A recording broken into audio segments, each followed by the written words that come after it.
In the name of God, most gracious, most merciful.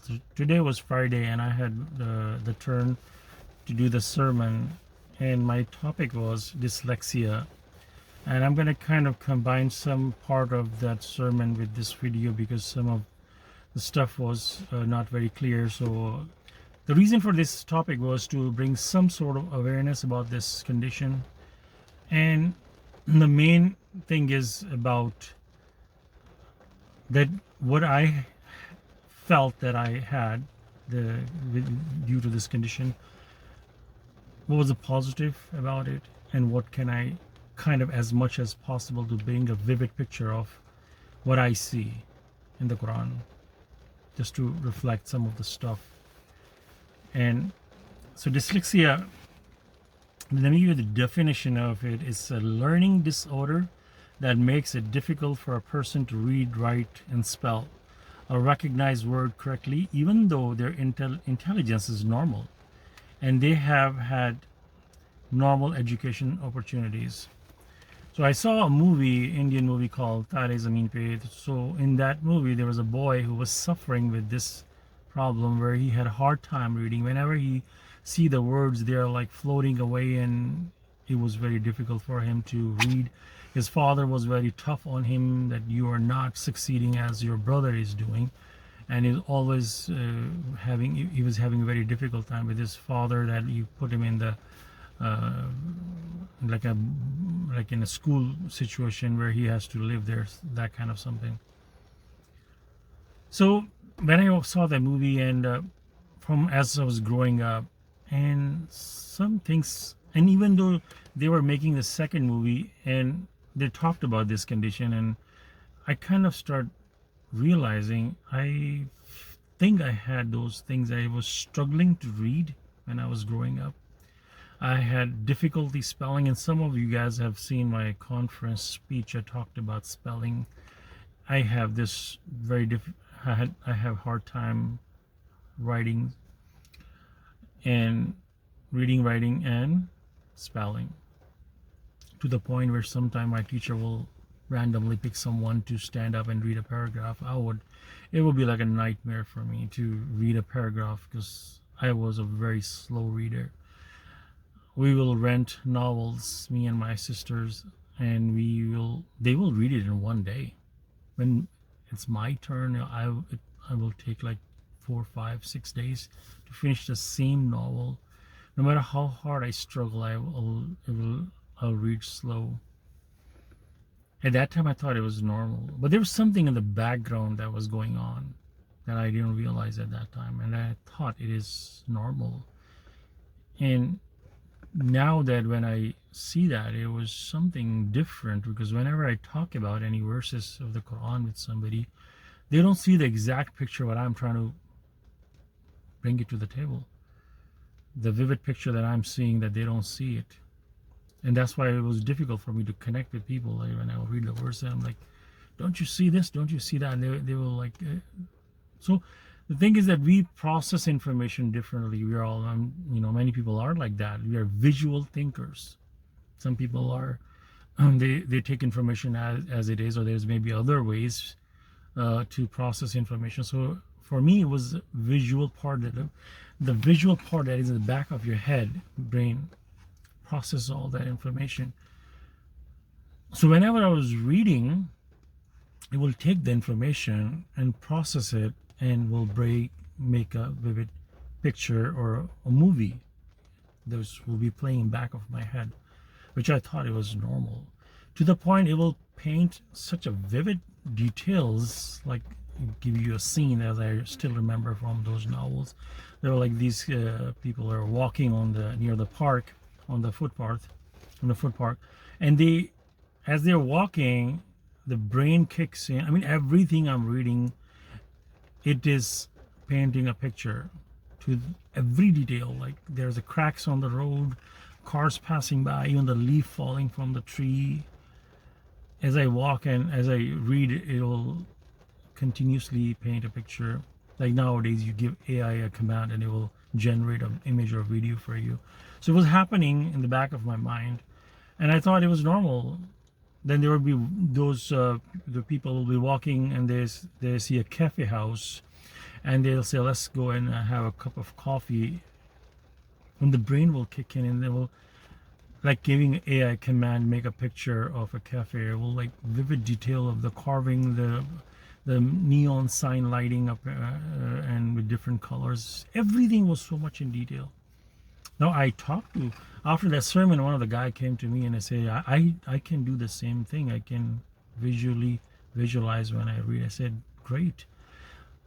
But I wasn't, it was happening automatically. You may be able to do it, but it was happening automatically without even me.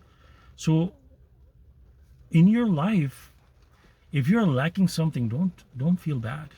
You may have something else. God has blessed you. You remember the movie Tinkerbell? Every time a fairy was born, they will come and gather around that fairy. Oh, what talents do you have? They all have different talents, and many of them have same talents, but they're all, so we are all genetically born with different type of likes. What we like different kind of people. Sometimes you meet someone that you immediately click without even, you don't even try to build a relationship with that person. It's automatic. So we are all different. We like different things.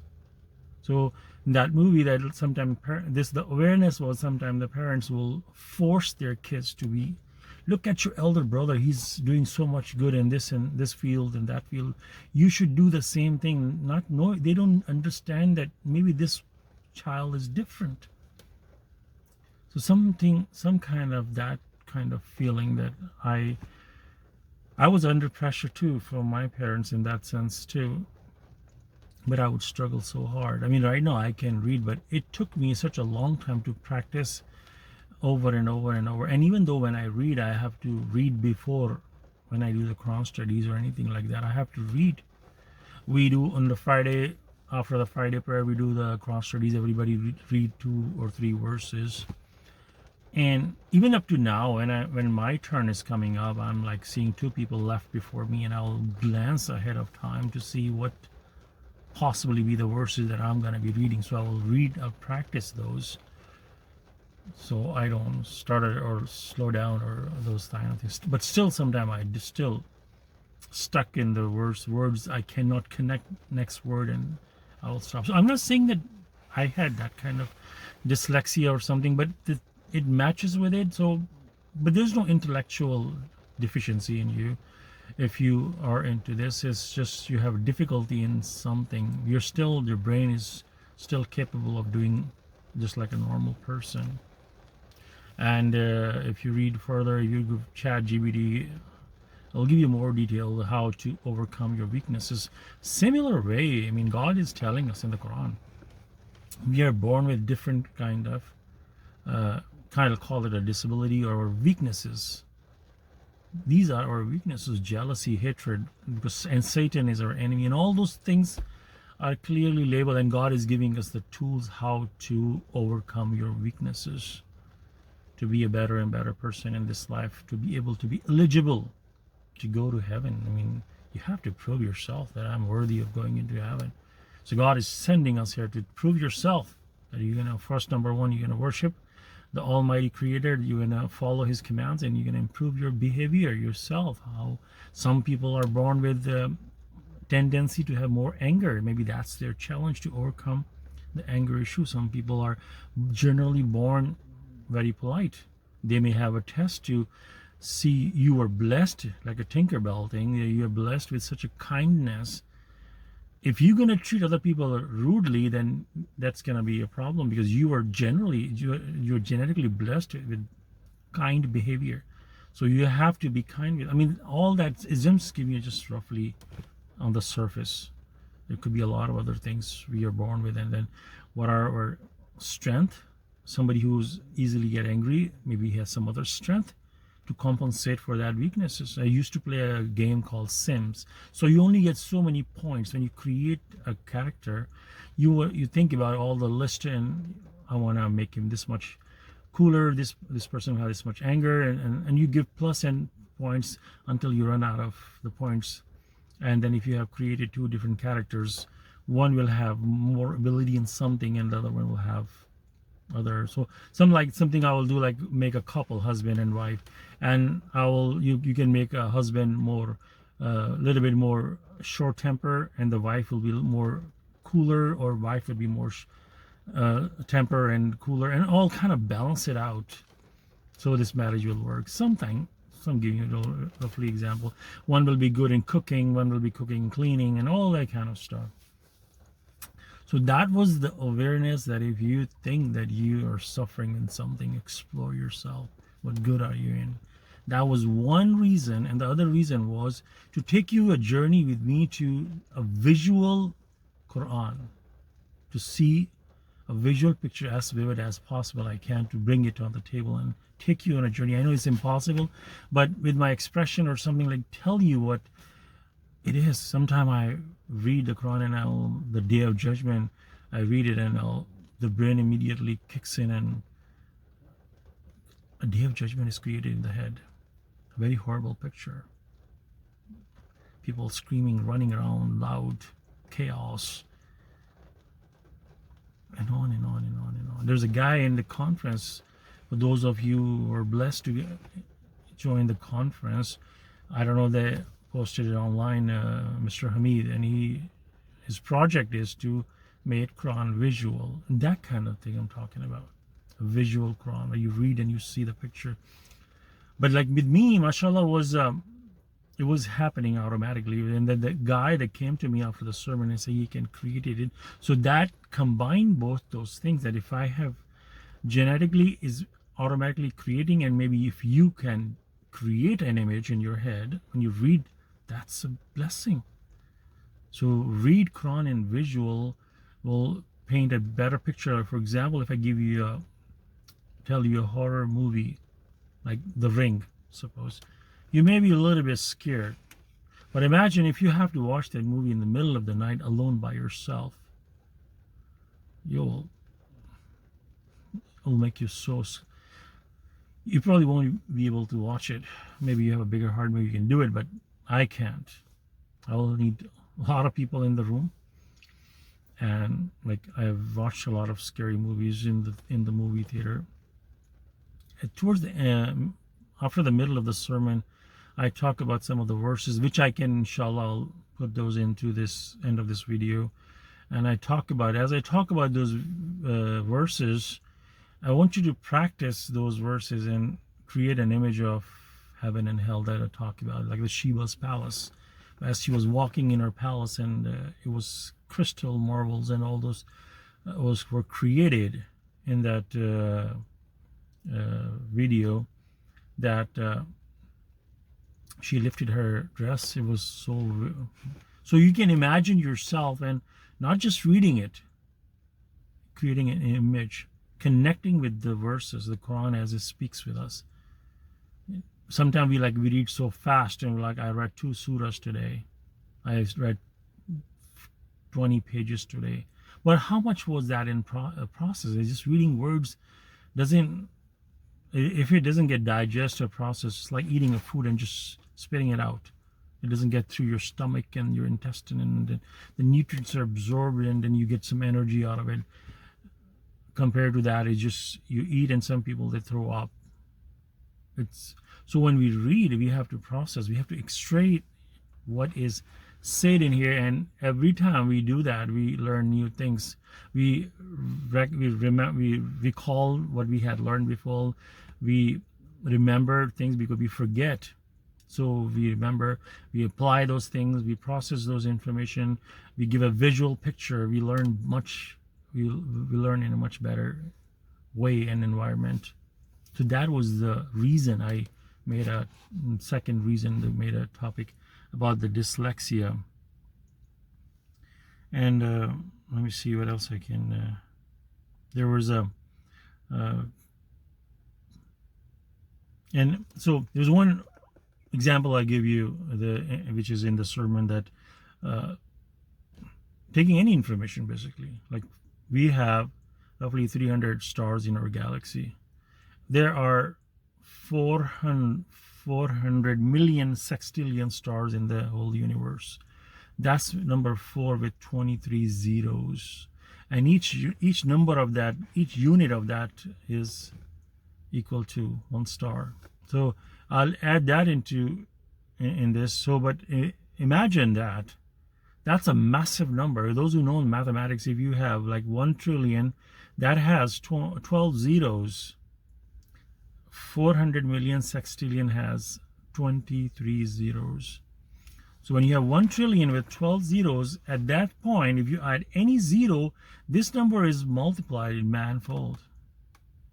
It seems like we're adding 1 zero. No, this number 1 has 12 zeros, is 1 trillion. If you add one more zero, now you have 10 trillion.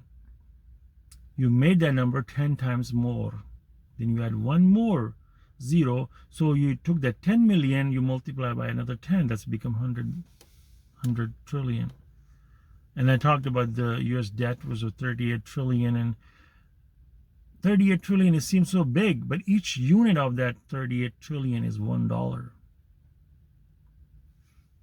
400 sextillion stars, each number of that figure is 1 star. I mean, that is so massive. Now process that information as in your brain as a visual picture.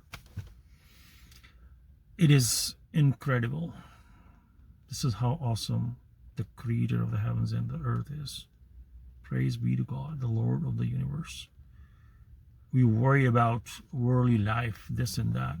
We live in this tiny, one of the star is the sun, which is one of the smaller stars. It has all these planets going around, and the earth is one of the planet. It is just one of the smaller planet, not the smallest, but one of the smaller, Jupiter and many other. And in that tiny mote we live. Imagine the creator who created 400 million sextillion stars. That's just one universe. Imagine. Then as I post those verses of the Quran, imagine that the Almighty, the most gracious, most merciful, all power, all knowing, the Lord of the universe, what can he do for you? He created in one universe that many stars. God can just give you one galaxy, and if you make it to heaven, you have this galaxy. It has 200, 300 billion stars and that many planets. Go enjoy, live into different planets. Enjoy. I mean, just giving you a rough imagination. Even if that was the thing, there will be far more galaxies than people. And God says in Surah 21 that we will, on the day of judgment, all these 7 universes, we will wrap them up like a closing a book. Think about that. And we'll recreate it again. Oh my God. Makes nothing for God. I mean, God is promising us something. Think about what God can give us. That way, when you run a visual picture, don't just take that information and just say, oh, and read it. Stop. Ponder on it. It's far better to read less verses, but then process them, visualize them, digest them in your brain, live those verses, put your shoe in those foot, and then you reevaluate. If you were reading a verse of the hellfire, imagine yourself in there. So we get that scary feeling in ourselves. And it's not watching a movie in the middle of the night, a scary movie. That is just a movie. It's a real stuff. Every time I used to like go watch a scary movie in the movie theater, and it will be like very scary, and now I'll be like, this is just a movie. We come out and you going back home, and you're like, oh, everything is normal. But this stuff is real. This is exactly what's going to happen. So again, praise be to God. Awareness about this thing, and visualize, live, understand, process this information. Don't just take information and just go through it. And then, so God willing, I'll post some of those verses in the Quran, from the sermon, and praise be to God. MashaAllah. That if you feel in your life you have any disability, maybe God has blessed you in something else. And with that, I want to take you a visual journey of something that I have been thinking about this. and what kind of benefit that I maybe have, and how you can apply into religion. So visualize this. You know how many stars in our galaxy is 300 stars, but you know how many stars in our universe? It's the word 400 million. Then the word is sextillion. You know how big that number is? It's the number 4. You know how many zeros? 23 zeros. 23 zeros. That many stars in our universe, that observable universe. Beyond that, we don't even know. So take that information, try to visualize it. That is what I'm talking about, that the brain kicks in and then starts to create an image in my head. You know what the US debt is? Somewhere around $38 trillion. You know how many zeros in trillion? 12 zeros. We're talking about 12 zeros versus 23 zeros. And these are not just zeros. When those who know the math, when you have 12 zeros, each zero is making this number phenomenally big. 12 zero, you add one more zero, that's 13 zero. The number has become way too big. You add one more zero and one more zero. Now you have like 1,000 trillion. I don't know what comes after trillion. Then you add 3 more zeros. This number is, I don't know how to explain to you. So that is when I'm telling you that when you visualize in your head, that is, it paints a very different picture. So 38 trillion US debt. US population is around 342 million. Each person to pay off their debt will have to come up with $111,000. $111,000. That's, I did in calculator. Even $100,000, each one of us and all the population in the US will have to come with $100,000 to pay off the debt. And that's only 38 trillion with 12 zeros. God has created stars, 4 with the 23 zeros. This is how awesome God is. Now, this is, if you're just thinking in numbers, then it's like listening to a horror movie. You have to paint a picture in your head, and that will shock us, literally. So, 38 trillions, each unit of that 38 trillion is just $1. You probably have maybe $5, $10, $20 in your wallet. So that one single dollar is 1 unit of that 38 trillion. But the 4 with the 23 zeros, each unit is 1 star. And our star, the sun, is one of the minute star. And the earth is one of the small dot in our solar system. Do we get a visual picture of God in your head? This is heavy. I don't know what to say. Who is God? We can't even pay our 38 trillion debt because each one will have to go $100,000 roughly. He created stars that many. Paint a picture in your head. Think about that. It's very heavy. We are one of the lucky generations that have this kind of information. Pharaoh's people will be looking at us, pointing finger on the day of judgment.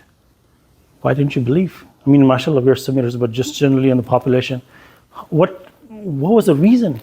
You guys lived in the time where you can see galaxies and far away. You had the numbers.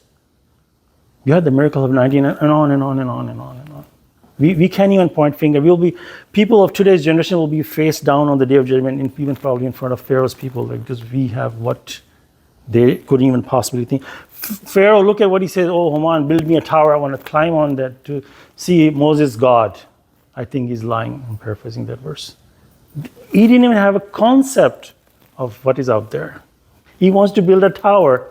Burj Khalifa, one of the tallest hotel. He didn't have nothing. That Khalifa is nothing. You go in space. We can't even cross our inner part of where the moon is. We have sent rovers to Mars. That's pretty much our limit is.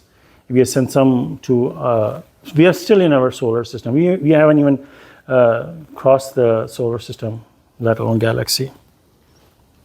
So now take that kind of mindset. That's why I want to take your journey with me to realize when I read the Quran, it automatically kicks in and start painting picture in my head. Now I'll start reading some verses here. As for those who believe and lead a righteous life, their Lord guides them by virtue of their belief. Rivers will flow beneath them in the garden of bliss. So just like that, try to practice to give it a visual image of this. River will flow beneath their gardens, beneath them in the garden of bliss. So just like if you give AI this command, it will create a picture of best as can. You can do that in your head. Surah 16, verse 31. The Garden of Eden are reserved for them, wherein their rivers flow. They have anything they wish therein. God thus rewards the righteous. So this is, mashallah, where I'm read now. I mean, this is much more improvement, and mashallah, God has probably made me to that level, because I could not read like this before, as from childhood, as I remember. Surah 18, verse 31. They have deserved Garden of Eden, where the rivers flow.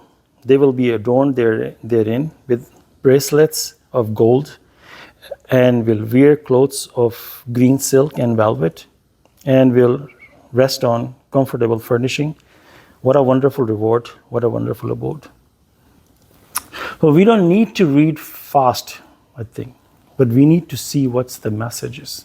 There are so many speech therapies online where to communicate, and the number one thing they will tell you is slow down. If you have to speak in front of so many people, you have to slow down. You have to pause. Every time you say something, you stop and you pause. Let them let them process whatever you have told them. Because if you keep on going, and if you keep using the word, you are just filling words, and the message will not get across. So slow down, take pauses, speak clearly. That's the speech they gave you. So read slow, I would say. At least understand what is it. If you just read these verses, and I said I read 2 surahs today, but did anything get processed? The reason we read is to connect with the verses, to reboot our mind, to remember what God is saying. How many times God says, recall, recall, recall. Examine it, apply it, listen to what Quran is saying. Surah 11, first 2 verses will tell you Quran clearly says Quran is a messenger of God, Surah 11. So when we're reading, we're basically listening to the messenger of God. What is he saying? And then process this information in our head. And then look at this one. The allegory of paradise that is promised for the righteous is this. It has rivers of unpolluted water and rivers of fresh milk, rivers of wine, delicious for the drinkers, and rivers of strained honey. We bought by the Costco honey, it says raw, unfiltered. But this is strained honey, pure. They have all kind of fruits therein, and forgiveness from their Lord. Are they better, or those who abide forever in the hellfire and drink hellish water that tears up their intestine? So take this information. The Shiva's palace. So when I was reading it, she walks into her palace. She picks up her dress. So my brain is clearly picturing the palace with the floor and crystal clear floor. That I'm going to tell you what the brain is creating. And the water looks so like, basically you can see the water underneath, that you're going to walking on the water. That to the point that you take it so this will happen, you lift your dress up. That kind of detail. But when you do that, it creates something in your mind. You connect with it. It's like watching a horror movie in the middle of the night, but it's something good. Now let's talk about some of the difficult verses. Let's see. Surely those who disbelieve in our revelations we will condemn them to the hellfire. Whenever their skins are burnt, we will give them new skins. Thus they will suffer continuously. God is Almighty, most wise. So here, the picture that have you seen anybody burned? I have gone into many in the hospital burned units. It's not a pretty picture. Very sad. I mean, there's not a place you can start IV. It's painful. No, paint that picture in your head.